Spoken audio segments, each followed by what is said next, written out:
Good afternoon from Yummy Big TV. Wishing you all well, sending plenty of love your way. I had 2 naps this morning and then woke up feeling energetic. That means I'm not going to be sick for that long. So there you are, back with a bang. Hopefully might even go live tonight. Definitely having the Ricky Keeling show on Sunday probably. So I'll keep you posted on that. But again now, out and about, we get round to reporting on cases. And another case where I've got certain people, so we say, that were close to this another botched up inquiry. And JP, John Porter, rightly reports as well to me and says to me, Yami, look, this is another one.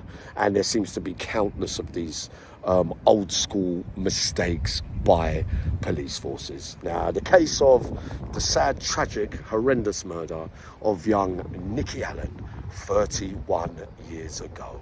Now, Uncle Yami stands by her mother, Sharon Henderson, right? Now, in the beginning of that investigation, it's very worth pointing out that Georgeheron was brought into the police station, right? Interrogated. It was all, remember, no tape recorders them days there, I don't think, and no cameras, definitely. They were like basically sticking it on Mr. Heron and talking about sexual elements and desires, and he's murdered Nikki Allan, blah, blah, blah, blah. But the judge saw right through it straight away, and he got released because it just didn't sound right. They'd done one of their so-called confessions, and he did not fall for it. So that one there, we got Mr. Heron got away lightly, considering the amount of people that happened to back in the day that never saw the daylight of day again until appeals and things like that later. But first, we look at Mr. Heron, what he would have had to go through over such the stigma of possibly involved in a child killing that he hasn't done. So we know that's going to affect his mental health.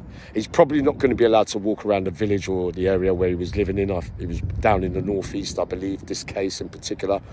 And so his life would never have been the same. Like, so even though for 31 years, no one was arrested, Nikki Allan's mum, Sharon Henderson, had a long campaign for justice.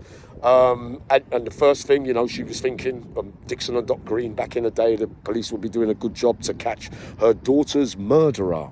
Now, so she had faith in them. She could only go to one place to get justice. She can't, as much as she probably wanted to go and kill the person that murdered her beloved daughter. She trusted the police to do a good job, right? So the first inquiry, botched up. They had to let him go. Because why? It wasn't him.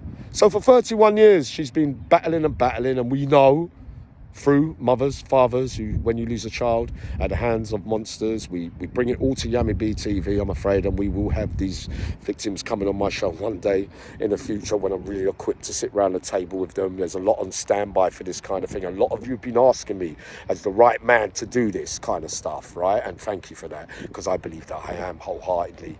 Now listen to me. She would have had to go through, her drinking got out of control. Her life got out of control. She was breaking the law herself, apparently, allegedly, right? Her life could never be the same after somebody, her own daughter, who goes to school every day, and she comes back on most days, and on this day she doesn't come back, and you can lie there, and she knows that at the hands of a horrific scumbag murderer, for whatever reasons he had for doing such a cowardly act, for one word, right? She would always, when you're the parent, you will always think, could you have done things different? More torture, more torment. We already said on Yummy B TV, there's no ever way that as a parent you can recover from losing your little kids at the hands of monsters. We could be able to take it if our kids die from natural causes, and we know that there's nothing really we can do about that kind of stuff. So there's all kind of trauma, and the mum's not to blame, Miss Henderson, for her daughter dying, but we know I've been felt funny over things, you have, all of us have, and we know that deep down it's not really our fault. There's not really much we could do with Sod's Law, with the way evil minds think out here, right?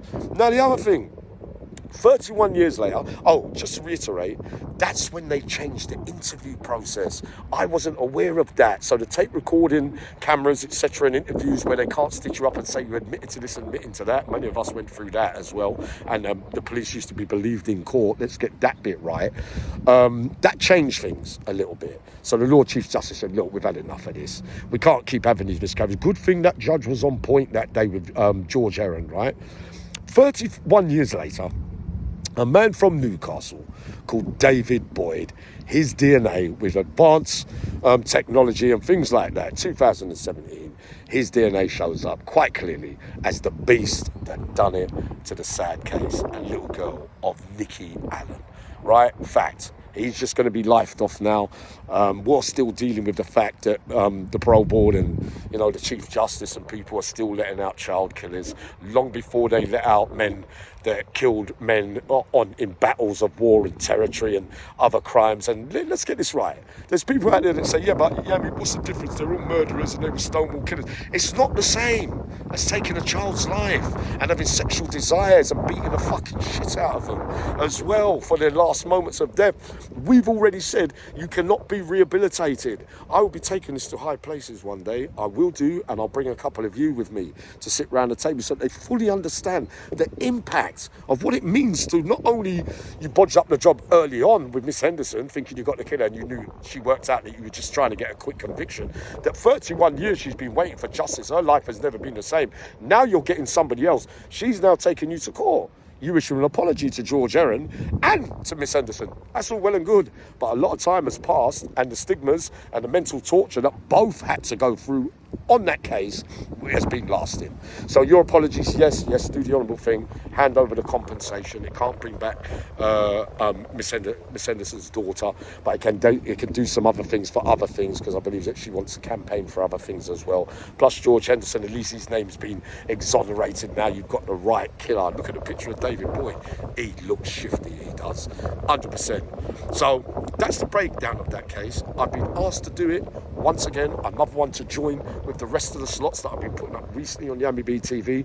There's a reason for all this, because one of those days I will bring in them hierarchies to the table and explaining exactly why you're not to let out people for particular crimes based on those family traumas that they're going to have to go through. That's a life sentence. Then to see them released into the community, so they all got to suffer again. And again, you're keeping murderers in there for other things that are of much lower end of the scale than these kind of murderers. One day it will happen, people. They will not be letting people like that out again.